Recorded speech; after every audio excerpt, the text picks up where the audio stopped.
السلام علیکم۔ ایک اور سوال کے جواب کے ساتھ آپ کی خدمت میں حاضر ہیں۔ یہ سوال ہے کہ آنٹی میں نیک بننا چاہتی ہوں، اس کے لیے میں کیا کروں؟ تو بڑا پیارا سوال ہے میری پیاری بیٹی، سوال آپ کا بہت خوبصورت ہے، اور اس کا جواب جو ہے اگر آپ کو سمجھ میں آ گیا تو سمجھیں کہ آپ ابھی اسی وقت اس جواب کو سننے کے بعد نیکوکاروں کی فہرست میں کھڑی ہو جائیں گی۔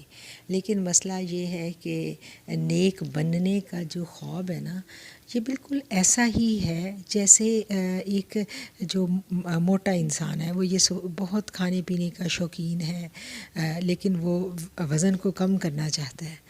تو کیا ہے کہ جب بھی وہ سوچے گا، وہ اپنی فرینڈس میں وہ بیٹھی ہوگی خاتون، تو وہ کہے گی کہ میں اوور ویٹ ہوں، میں نے ویٹ ریڈیوس کرنا ہے، لیکن بس میں کل سے ڈائٹنگ شروع کروں گی۔ اچھا چلیں، اب شادیوں کا سیزن ہے، شادیوں کا سیزن گزر جائے تو پھر میں ڈائٹنگ کروں گی۔ اوہ ہو، اب تو رمضان آ گیا، بھئی رمضان میں مجھ سے ڈائٹنگ نہیں ہوتی، میں نے تو پکوڑے بھی کھانے ہیں، فرائیڈ بھی کھانا ہے، تو بس رمضان کے بعد انشاءاللہ میں ڈائٹنگ شروع کر دوں گی۔ پھر گرمیاں شروع ہو جاتی ہیں، اور گرمیوں میں تو آم بھی ہیں، اور ہم نے جوسز بھی پینے ہیں، میٹھا بھی پینا ہے، ڈرنکس بھی پینے ہیں۔ بھئی گرمیوں میں میں ڈائٹنگ نہیں کر سکتی، میں آم نہیں چھوڑ سکتی۔ اب کیا ہے کہ اب میں پھر گرمیاں گزر جائیں تو میں پھر ڈائٹنگ شروع کروں گی۔ تو جناب اسی طرح پورا وقت گزرتا جاتا ہے، اور ہم نے ڈائٹنگ کرنی ہے، ہم سوچتے ہیں ہم نے کرنی ہے، لیکن ہم شروع نہیں کرتے، سوچا ہوا ہے شروع نہیں کرتے۔ بالکل ایسا ہی رویہ ہمارا اس وقت بھی ہوتا ہے جب ہم یہ سوچتے ہیں کہ ہم مسلمان تو ہیں، لیکن ہم اچھے مسلمان نہیں ہیں، ہم نیک بننا چاہتے ہیں۔ تو ہم کیا کریں، ہم کیسے نیک بنیں؟ اچھا، میں نیک بننے کی پریکٹس جو ہے وہ کل سے شروع کروں گی۔ چلیں، ابھی تھوڑی سی کچھ اور کام ہیں کرنے والے، دنیا کے بڑے مزے ہیں لوٹنے والے، ابھی تھوڑے سے اور ہم مزے لوٹ لیں، تھوڑا سا اور انجوائے کر لیں، بڑا ٹائم پڑا ہے، ابھی بڑی عمر پڑی ہے، ابھی میری ایج نہیں ہے، میں بنوں گی نیک لیکن ٹھہر کے۔ تو جب تک یہ رویہ رہے گا نا، اس وقت تک نہ تو ہم ڈائٹنگ کر سکیں گے، اپنا ویٹ لاس کر سکیں گے، اور نہ ہی ہم نیک بن سکیں گے۔ آپ دیکھیں کہ کرش ڈائٹنگ کب ہوتی ہے؟ جب ڈاکٹر آپ کی رپورٹس دیکھ کے آپ کو کہتا ہے کہ اب کوئی چارہ نہیں ہے، اب آپ جو ہے وہ بہت خطرے میں ہیں، اور آپ کے ساتھ یہ پرابلمز ہونے والے ہیں، تو تب ہم کہتے ہیں کہ ہم ابھی اسی وقت سے ڈائٹنگ شروع کر رہے ہیں۔ پھر ہم ہر پرہیز کرنے کے لیے، کیونکہ ہماری جان پہ بن گئی نا، تو پھر ہم ہر پرہیز کرنے کے لیے تیار ہوتے ہیں۔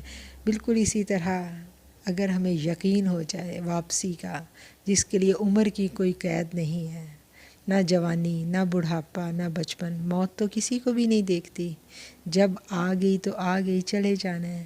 قبر نے یہ تھوڑا ہی دیکھنا ہے کہ یہ قبر صرف بوڑھوں کے لیے ہے، وہ جوانوں کے لیے بھی ہے، وہ تو بچوں کو بھی نہیں چھوڑتی، زمین کی مٹی تو ان کو بھی اپنے اندر سمیٹ لیتی ہے۔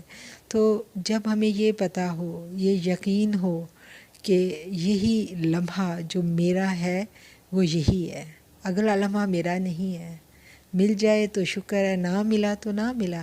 تو جب یہ یقین ہو جائے موت کا، اتنا یقین ہو کہ میرے پاس ٹائم نہیں ہے، میرے پاس وقت نہیں ہے، مجھے اپنی اصلاح کرنی ہے، مجھے اپنی ہمیشہ کی جو زندگی ہے اس کے بارے میں کچھ تیاری کرنی ہے۔ اللہ کہتا ہے نا قرآن میں، یا کہ انسان، تجھے کس چیز نے اپنے رب کے بارے میں دھوکے میں ڈالی رکھا؟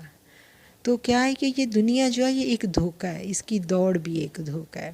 تو ہم جتنا بھی بھاگ لیں، ساری بھاگ جو ہے اس کا کیا مقصد ہے؟ اس کا ایک مقصد تو ہے اپنا آپ منوانا۔ تو جتنا بھی ہم اسٹرگل کر لیں، ہم کسی کے اوپر اپنا آپ کیا منوائیں گے، کیا ثابت کر لیں گے ہم؟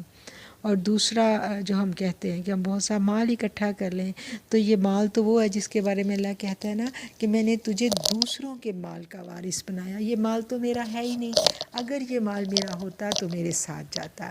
تو بیٹا، بات یہی ہے کہ میرا وہی ہے جو یہ وقت ہے، اس وقت کو اگر ہم یوٹیلائز کر لیں، ہم دین کو سمجھ لیں، اور ہم اس چیز پہ ایمان لے آئیں کہ ہم نے واپس جانا ہے اپنے رب کے پاس۔ ہم زندگی میں اسٹرگل کریں، لیکن ہماری اسٹرگل، ہماری ساری کوشش جو ہے وہ اللہ کے حکموں کے تابع ہو۔ تو ہمارا ایک ایک لمحہ عبادت ہے. ہمارا نیک بننا یہی نہیں ہے کہ ہم صبح سے شام تک عبادات میں ٹائم گزاریں، یہی نیکی نہیں ہے. یہ نیک نہیں ہے کہ ہم دنیا تیاگ کے ایک کونے میں بیٹھ کے مصلی پکڑ لیں، یہ نیکی نہیں ہے. تو بس یہ ایک لمحہ ہے جس میں آپ نے فیصلہ کرنا ہے کہ میں نے نیک بننا ہے، تو بس پھر اس کے لیے آپ نے کود پڑنا ہے اس کوشش میں، اس اسٹرگل میں. اور اس کے لیے آپ گوشہ نور پہ اپلوڈ کیے گئے جو لیکچرز ہیں نماز کے بارے میں، کلمے کے بارے میں، آپ ان کو ضرور سنیں. اور نیک بننے کے لیے کہ بہت زیادہ علم حاصل کرنا بھی ضروری نہیں ہے. آپ جس دن سے سٹارٹ کرتے ہو آپ اسی دن سے نیک ہو جاتے ہو، ٹھیک ہے نا. تو بیٹا آپ کوشش کریں. اور ایک اور بات میں آپ کو کہوں گی کہ جب بھی آپ کوئی لیکچر سنیں تو کوئی بات سنیں، ابھی آپ نے اس سوال کا جواب بھی سنا ہے نا، تو اس کو ایک دفعہ سن کے آپ اس پہ اکتفا نہ کریں، آپ اس کو کافی نہ سمجھیں، آپ اس کو پھر دوبارہ سنیں، کچھ دن بعد دوبارہ سنیں. تو کیا ہے کہ انسان کا جو مینٹل لیول ہے نا وہ ایک جگہ پہ نہیں رہتا، وہ گھٹتا بڑھتا رہتا ہے. اس کی کیپیسٹی وقت گزرنے کے ساتھ ساتھ بڑھتی رہتی ہے. علم کو سمجھنے کی، علم کو ایبزارو کرنے کی جو کیپیسٹی ہے نا انسان کی، وہ بھی بڑھتی رہتی ہے. تو ایک دفعہ جب آپ ایک لیکچر کو سنیں گی اور آپ نے اس سے جو سیکھا، جو اس سے آپ کو سمجھ میں آیا، اس کو آپ نے سمجھ لیا، پھر کچھ دن بعد آپ اسی لیکچر کو دوبارہ سنیں گی تو آپ کو اس لیکچر میں بہت کچھ نیا بھی سیکھنے کو ملے گا جو آپ کو پچھلی دفعہ سمجھ میں نہیں آیا تھا. ٹھیک ہے، تو یہ ایک ٹروتھ ہے. آپ اس کی ایکسرسائز کریں، اس کی پریکٹس کریں تو آپ کو سمجھ میں آئے گی بات. آپ دیکھیں اسلام کا بھی مزاج ہے نا، سورہ فاتحہ ہے، وہ بار بار سورہ فاتحہ ہی کی تکرار کرواتا ہے. تو کیا ہے کہ ہر دفعہ اس کو ہم پڑھتے ہیں، قرآن کو ہم بار بار پڑھتے ہیں، اس کو سمجھتے ہیں، اس کو اگلی دفعہ پڑھتے ہیں، اس میں سے کچھ نیا اور سمجھ لیتے ہیں، اس سے اگلی دفعہ پڑھتے ہیں کچھ اور نیا ہمیں ملتا ہے. تو بظاہر وہی الفاظ ہوتے ہیں، یہ ہمارے نبی کریم صلی اللہ علیہ وآلہ وسلم کے الفاظ ہو، یہ قرآن کے الفاظ ہو، ان میں یہ اعجاز ہے، ان باتوں میں یہ اعجاز ہے، ان لفظوں میں یہ اعجاز ہے کہ آپ ان کو جتنی مرتبہ بھی سنیں گی نا بیٹا، یہ اتنی دفعہ آپ کو ایک نئی نالج دے کے جائیں گے، ایک نیا نور دے کے جائیں گے. ٹھیک ہے، تو اللہ تعالیٰ آپ کی اس خواہش کو پورا کرے. ہم بھی آپ کے لیے بہت دعا گو ہیں. آخر الدعوانا ان الحمد للہ رب العالمین.